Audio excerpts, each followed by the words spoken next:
খুবই ভালো লাগছে, একটা খুবই ভালো অ্যাচিভমেন্ট হয়েছে। আমাদের লিডারকে একটুখানি দেখিয়ে দিই, একটুখানি প্রিয়ঙ্কর দা হতে থাকে। যদি না বলতো এখানে উঠতেই পারতাম। সত্যি কথা।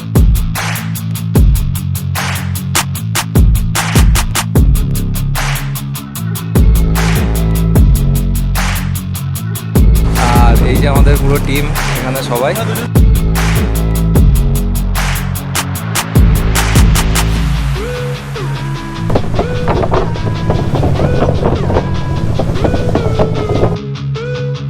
আমরা 14 জন 15 জন এখানে এসেছি।